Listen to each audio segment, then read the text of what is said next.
day with Trae. Pump it up, pump it up. Trae. Come on, come on. With Trae. Pump it up, pump it up. It's the day with Trae. This is the day to gain inspiration, to make a positive change in the nation. We're inviting you to partake in conversation, to raise your vibration. It's the day that we will all celebrate all of our peace that make this thing elevate. Watch the negative fade away, cause it's the day with Trae.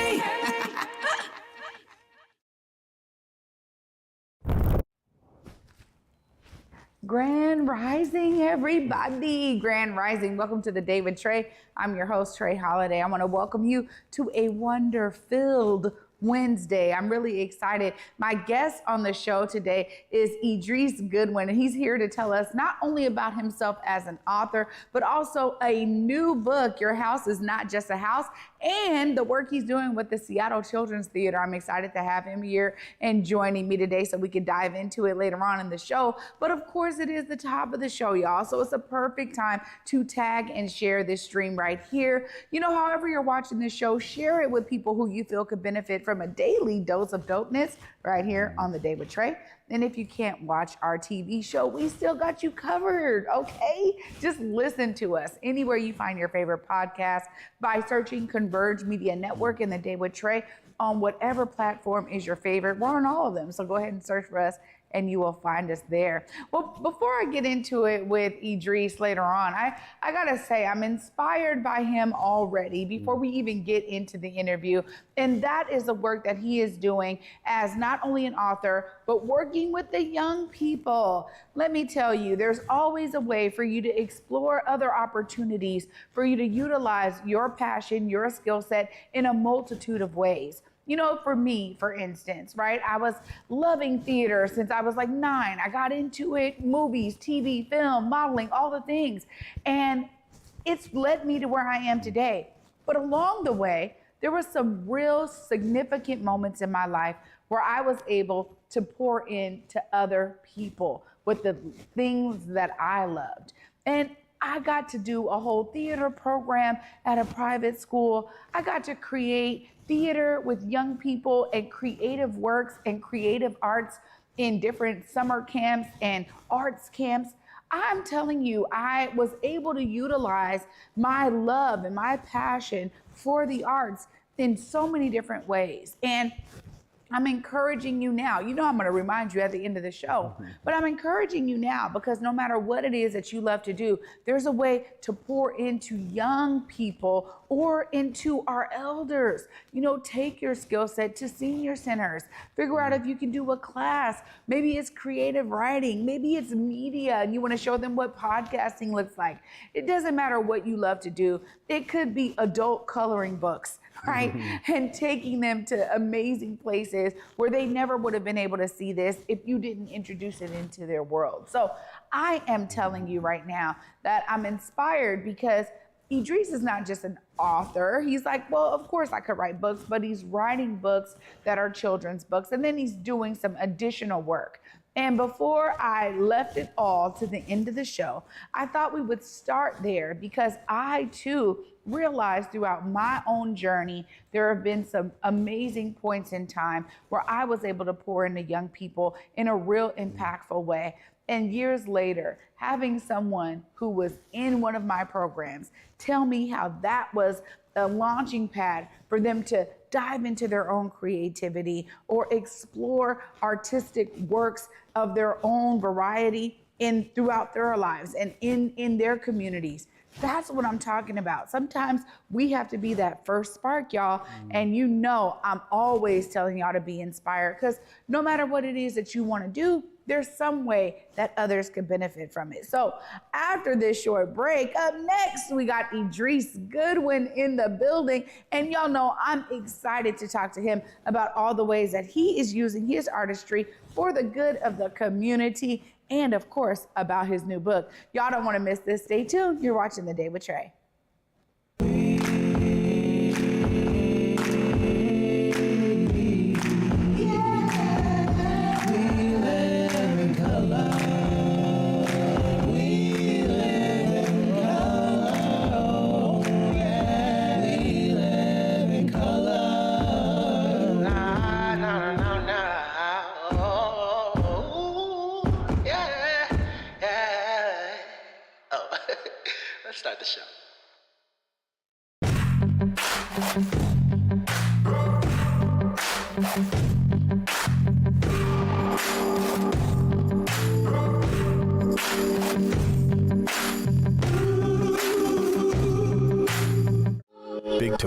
thinks they know everything. They think they know you, your community, the places you go, the way that you spend your time. They think they got you all figured out, down to a formula, a calculation based off of numbers of what they think they know. Show them they're wrong. Learn more at theythinktheyknowyou.org.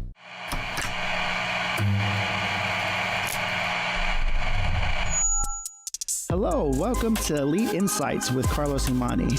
We're looking to offer an in-depth look at event production industry through the lens of client experiences and joint successes. The podcast will emphasize guest interviews, focusing on client, discussing their fields, and reflecting on their collaboration with Elite Collective.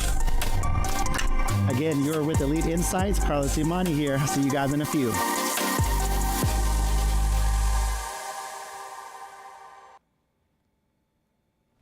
Welcome back, everyone, to The Day with Trae. I'm your host, Trae Holiday. Joining me is Idris Goodwin. What's up, Idris? Hey, how are you? Good. How are you? Man, I'm so excited to be here with you. I'm a big fan. I love what you're doing here with this show. So I done made it, y'all. I done dream those dreams. Well, thank you so much. This is a real honor, too, because you've been pouring into community for some time. Yeah. And before we get into your book, tell us about those early days of you as a writer. Oh, wow. Yeah, thank you. That's a good question. I don't know how, I'm sure we can't be here all day, but as long as I've been alive, I've known that creativity and the arts were, it's just where the heat was always. I always had a big imagination. And when I was very little, like my older brother, my cousins were all into comic books and comic strips. And this was the 80s. This was the time of like hip hop's exploding and Star Wars and movies and, right before cable TV. So I just knew that I was supposed to be a storyteller or a filmmaker or a cartoonist or something like that. When I went to film school in the late 90s, we were like the last generation to actually shoot on actual celluloid. This was right before the digital movement. I stayed in Chicago. I worked in PA, production assistant jobs for like TV shows, and went back to school again, School of the Art Institute of Chicago. And that's when I fell into theater. I got invited into theater. And I just poured myself into any outlet that was available. I was doing hip hop music and spoken word, and the city of Chicago, very similar to Seattle, is just, there's so many opportunities, so many venues and different things you can get into. And so that city just became like my artistic playground, and I was just searching for, my voice, and I haven't really stopped. I think everything I'm doing now with Seattle Children's Theater and this book and that play or whatever, it's still the same thing. I think the opportunities get bigger, the work gets bigger, the connections grow stronger, but the same seed that was in, that same spark that was in me as a very little boy hasn't changed. I mean, I'm still just constantly in process. Like, what's the next story? What's the next story? What's the next story? And not really tripping, not looking too far back, Wow. Yeah. That's exactly why I wanted to kind of start the show with that, because you're a great example of like, okay, the seed's been planted. Mm-hmm. I'm going to do it in a wide variety of ways and take advantage of the opportunities. Tell us a bit about what that was like throughout your journey of, one opportunity after another, because in the world of arts, sometimes it could get sparse, but you've been seeming to be pretty consistent and busy by grabbing all of these amazing opportunities before you. Yeah, I think the key for me has always been, you're always in process. Mastery, the pursuit of mastery is about the pursuit. And really it's the pursuit of self-reflection, of constantly being in conversation with your feelings, with your accomplishments. I always say I watch the game tape every day. You know what I mean? I'm constantly reviewing game tape, and and that's really the you're getting better at your craft. It's like anything else. It's like, and you can't get too good, bad, or otherwise. So like, you can't get too lost in the applause, but you also can't get lost in the hate either, or even worse, the absence, the quiet, the silence when there is no response. You can't get lost in that either. And so that's the sort of the negotiation that is bittersweet, right? It's a double-edged sword. It's like you want the praise, but at the same time, you don't want to sit in the negative either. So Yeah. the thing you can control is the story you have to tell, the thing you want to explore, your curiosity, your passion, and the collaborative nature, being around other creatives, whether it's working on a book, working on a play, making a short film, working on some music stuff. The beautiful thing I love is collaboration, trying to synthesize a vision for something or a certain conversation. And a lot of times these relationships with these different artists and creatives, that's the thing that lasts. You make some things together along the way that you look back on and you're like, oh, I love that, or man, what were we thinking with that? But that dialogue that you're in with that artist is the thing that transcends. And that's the beautiful thing. That's the thing you can hang on to, that keeps feeding you. Yeah, I agree 100%. As I do my own reflection on what it looks like in artistic collaborations, or, being able to be strong in my choices of choosing my passion every chance I got, right? And how that looked in different elements of my life, different areas of my life and times, may have morphed or changed in other ways, but that anchor and like you said, the pursuit, right? I also think too, so much of this is you're always in the present, right? And you accept what the present gives, and then I move on, right? And that for me has been a driving force in, not only me being steadfast and consistent, but also understanding doesn't matter what comes with any point in time. I'm here for it, I'm built for it, I'm ready for it, right? Right. Whether it's the biggest thing Yes, or the right. smallest That's thing or it. nothing, like That's you said. it. So I really appreciate your perspective on that. So, you got into, you said, look, I know you write plays, books. I mean, you're doing so many different things. Tell us about, the time when you realized okay, writing, being an author is how I'm going to kind of funnel a lot of my passion and through writing. So it's interesting. There were so many different phases of it, but I'll just say, I'm working on a new book right now that's very semi-autobiographical, and it's about my struggles as a teenager with ADD or ADHD, they call it now, but it was ADD back then. And not really understanding what was going on and not seeing the correlation between the struggles I was having in school and the devastating things that it did for my self-esteem at that time. And so I'm starting to reflect now at 40 plus, now fully facing and dealing with and treating the ADHD, what I got wrong then, and just what I wish that I could have told myself then, and what was the book that I needed to have read back then. So I bring that up to say that, I was doing so poorly with reading, literature classes and composition classes, even though I felt like my English was pretty good. I was not doing well in English classes, right? But other forms, right? So comic books, hip hop, spoken word, film, spaces where it felt like the kinetic experience, the verbal experience, that especially for in the art of the diaspora, it is about the oral tradition and the word on the street and dialectics like that. I felt that was a wealth that I had. I knew how to say that, right? But I felt like the school, the K through 12 English class or literature class, we're not reading anybody. We're not reading Ntozake Shange. We're not reading Amir Baraka. We're not reading Sonia Sanchez. We're not reading the folks that are on my shelf at home. We're not even reading Maya Angelou, right? So there's this disconnect for me where I'm like, I don't know how to do that. Literature, books, those kind of people write those things. My people, we write albums and we do choreo poems and we do, that I felt was my space, right? Now, once I start getting into the world of, I'm out of school, I need to make a living, right? And I'm trying to shift this ratio between, I'm a teaching artist, but I'm also a bartender, and this 60-seat theater in Chicago is going to do my play, and I'll get 10% of the door, right? And then over the years, it's I start to work more as a teaching artist, and somebody's going to pay me to write an article, and I got a commission from a theater, and that balancing act of how you piece together a living starts to shift, and suddenly, my world is all in the world of arts and, arts administration, arts leadership. I'm directing, I'm writing, whatever. And during the pandemic, this acumen that I'd already developed working with audio, working on music things and, short videos and things like that, this tinkering that I was doing as well, I began to wonder about the page. And in 2020, when school shut down and my son had to stop going to school in the physical, I was invited by a theater in Milwaukee to create like a video poem, some kind of video content. I was thinking about my son and his friends, and I wrote this poem called "Your House Is Not Just a House." And it was a poem first, and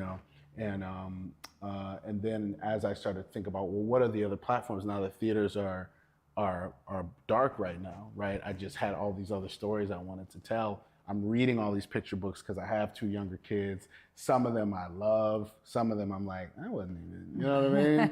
And again, it's just starting to own and accept that, no, storytelling is storytelling.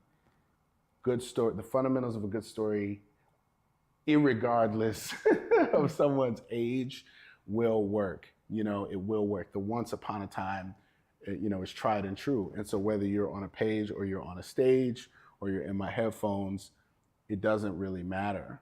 It just doesn't matter. And so as I sort of work through my own fears and anxieties and insecurities around where I belong and where I don't belong, it was a moment of real liberation. But it took me over 30 years to get there. So it was a hop skip, Yeah. But I feel like I'm in therapy right now. I feel like love should I be it. laying down? I love it. Well, but when you explain the story, it also allows us to see some insight into you as an author and the types of works you love to create and really some impetus why.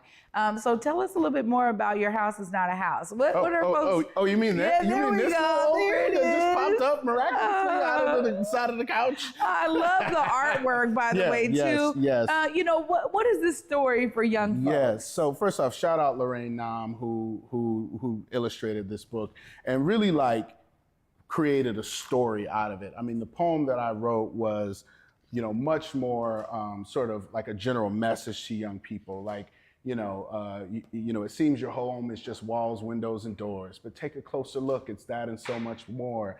That couch, that closet's not a closet. It's a teleportation chamber that will take you to a planet with robots screaming danger. That couch is not a couch. It's the top rope of a ring, and you're a masked wrestling champion. The unbearable, terrible scream. And it goes on from there. And so what she really did is she created more of a narrative where it was like one particular child, with this robot jumping over the couch, on the bed, listening to these trolls underneath, grabbing the paper towel rolls and pretending to be a rap star, and that's the refrain of the book. It's like that, this couch is not this, it's this, and blah blah blah. So it was a really dope collaboration. This is my first picture book, so I'm really really super proud of it, and and really like your opening. This is for you, by the way. Oh, thank you. Yes. And so your opening.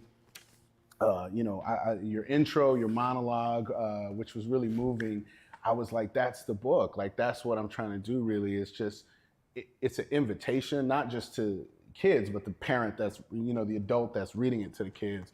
It's like, you have this powerful, powerful thing called an imagination. And the step of craft, the step of taking an object, right? Like, that's why the book is like, that object is not that object, it's something else. Like, that's the first step towards, creativity in its tangible form. And that's the disconnect for a lot of people, is most people have great visions, they have ideas. I think every human has that, but there's this, the disconnect is the step to do it. Yeah. And never before in human history have we had so many tools and outlets. You can literally use their apps where you can speak your vision into it and it will generate it for you. Yeah. Now you want to refine it and you want to have taste and you want to have all that. There's other things to develop, but we have these tools, and I believe that practice is very healthy. I think it's very It gets your dopamine up. I think it's a powerful thing. So Yeah. the book is really an invitation to everybody to just tap into that imagination, have some fun, create with young people, with your community, and just have some fun, man. We gotta have more fun out here. Well, I gotta tell you, thank you so much for this. Your house is not a house. I'm excited about it. I'm a new grandmother. Hey. And yeah, and so when you started reading pieces of this and reciting the poem, I just thought to myself, oh my gosh, yes. This is the kind of, attention that we want to give to our young people, to be very intentional about them exploring their creativity and their imagination therein.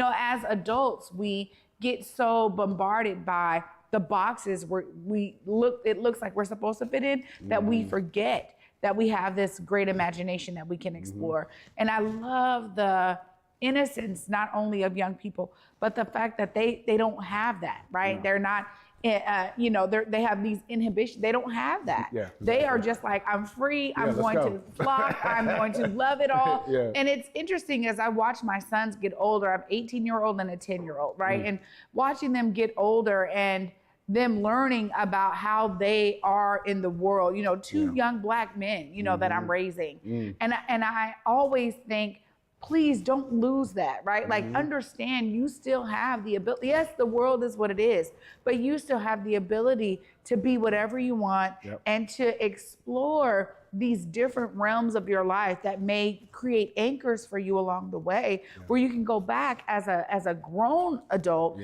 and look back and say, wow, it was because I was in that program. Yes, oh, it was that's because it. I had that experience. Oh man, this, specific person who poured into me in this way that wasn't part of my family, right? Like, it was that person.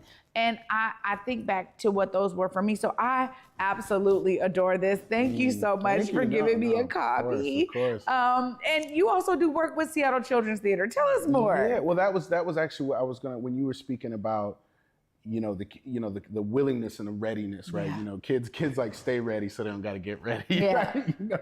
And the thing I love about children's theater, or what we call TYA, or theater for young audiences, a lot of times people are like, what do you mean by that? Is that children on stage performing? Is that, what do you mean by children's theater? And for us at Seattle Children's Theater, it's about us, putting on at the highest level we can, a full production. We're hiring professional actors and scenic and all that, but we're just saying we're doing this primarily for youth and families. Like we say, kids and the adults that brought them, right? And we're just choosing to focus on that demo with the understanding that, I believe communities are at their best and their most powerful when all the age groups are represented. When you can bring the whole family out, when you can bring the whole community out, that is a powerful audience right there. And the thing I love selfishly as a writer and a producer of theater is that kids they are ready to go. They watch with their whole bodies. They're like, what is we doing? Yeah. Like, here, let's go. Like, what are we doing? What are we doing? Tortoise in the hair? All right, let's get it. You know what I mean? what are we doing? What are we doing? Yeah. Christmas Carol, let's go. They just are so with you, and they hand over their hearts and their minds to you, and they're like, they trust you. They're like, all right, take me on a ride. Take me on a ride. And if you half step in any way, they'll eat you. Yeah. But they still will be generous. They will still, even if they don't love it, they'll still be generous. I just find them to be the best audience members, in my opinion. And I think they make adults better audience members too. Because the adult is watching the show looking for something, but the adult is also watching the kids watch it. And watching kids fall in love with live theater is, you could bottle that and sell that. And I might low key do that. It's like a little side hustle. You're gonna find a way to do it. Yeah.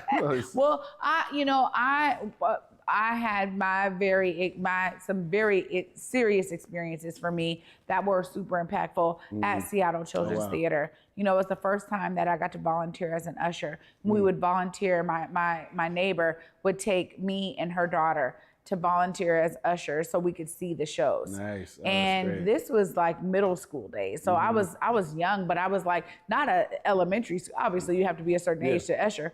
But the idea of exactly what you're talking about, the awe Oh yeah. the awe Yeah. of it all Yeah. for young people, Yeah. right? And when I go back now and I'm like, look at this stage and what it means for young people. I saw some really important plays for me that were like, man, the level of creativity, right? It was a reminder of what you could explore, what you could create if you didn't have a cap on your imagination. So right. I appreciate that you're doing work with them, that you're continuing to pour into young people. And thank you again for this. Of course, I got to give you time because if folks are trying to tap in, they're trying to come see a play, they want to buy the book, look right here, let them know how they stay plugged in. Hey, first of all, hey, y'all, you look beautiful on this fine Wednesday. I'm so glad to see you. And on this day with Trae. Your House Is Not Just a House is available any and everywhere. They sell books. If you I believe the Seattle Public Library has them, but if you want to show your boy some love, you can, bookshop.org is a site that I really love because it's online, but it taps into the local independent bookstores. Of course, I'm not mad at Amazon. Technically, is that a local bookstore as well? Right, technically. You can get it anywhere they be selling books at. I know Third Place Books has it. I know Elliott Bay Books has them. I'm trying to get them over at Arts Noir. So Arts Noir, if you listen, I'm a resident of the CD, so would be very honored. What else can I tell you? If you want to hear me read it in my melodious voice, the audiobook is available as well through Audible. You can stream that. So it's very findable. It's everywhere. I got a great, wonderful publisher. And then, of course, as mentioned, Seattle Children's Theater. We got summer camps going on. They're pretty full, but there's still a few slots. We're doing classes at our primary site in Seattle Center, but we're also doing a lot of satellite classes as well. We're at Coyote Central. We're at the Nordic Museum. We're doing something with SIFT this year. So we're all over the place. We got a whole new season coming, very exciting shows kicking off in September with Cat Kid Comic Club, the musical from the world of Dogman, Dave Pilkey. Shout out Dave Pilkey. Many things. But if you want to, I'm doing some book events too in the coming months. So just follow me at Idris Goodwin or idrisgoodwin.com or, SCT.org. Very findable in the streets. There we go. Yeah. Idris, thank you so much Thank for you for everything having me. you're pouring in Respect. to the community. And thank you for this. I cannot wait to read this to my grandson. Thank you. Yeah. I would love to hear you read it too, actually. I feel like you would really crush it. You got it. Yeah. You got it. The recording's coming your way. Yeah. Let's go. Y'all, what a great Wednesday. I'm filled like a kid. I told you it was going to be wonder filled, and I meant every word of that. I'm going to be wrapping it up right after this short break. Stay tuned. You're watching The Day with Trae. Disenrollment is a situation whereby people whose birthright to be indigenous is being stolen from them by politicians that have been elected to lead. Today, the latest or last chapter of the saga concerned the threatened physical ejectment of as many as 21 Nooksack families from their homes. I think it's come about by hatred for our family. That's what it's all about. Our bloodline is still here. They can't get rid of us.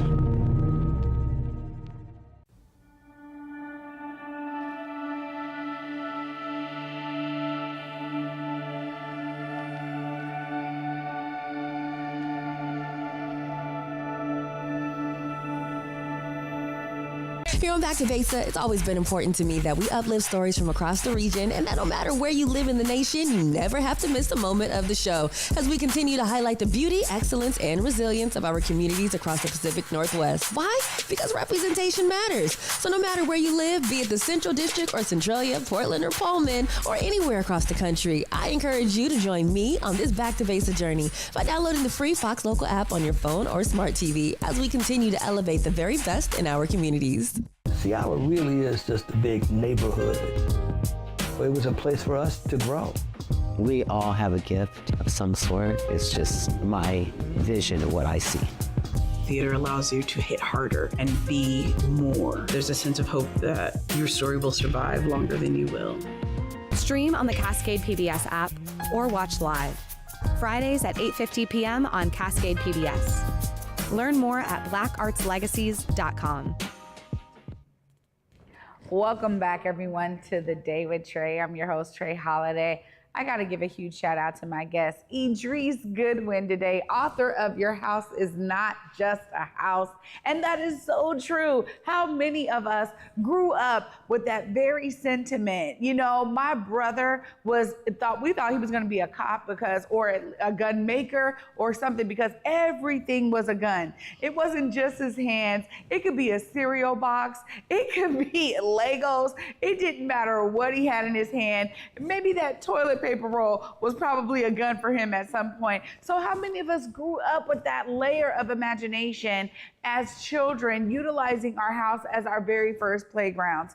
I am telling you, I'm so excited to read this book to my grandson, and I want y'all to get your copy today. He said it's very easy to find. Thank you for that, Idris. We appreciate it. But tap into our local brilliance, y'all. You know, as I said in the beginning, anything that you can do to make sure you are a part of community, you're pouring into community, you're using your craft in a multitude of ways. Let's all do that, because we make ourselves better when we do it. You know, young folks being able to, experience your brilliance, be mentored by you, be in your presence, or at least receive your works of art when you put it out there in a format we can all appreciate.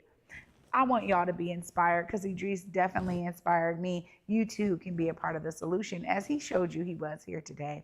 Y'all know I'll be back tomorrow. And until then, at 11 a.m., y'all, peace.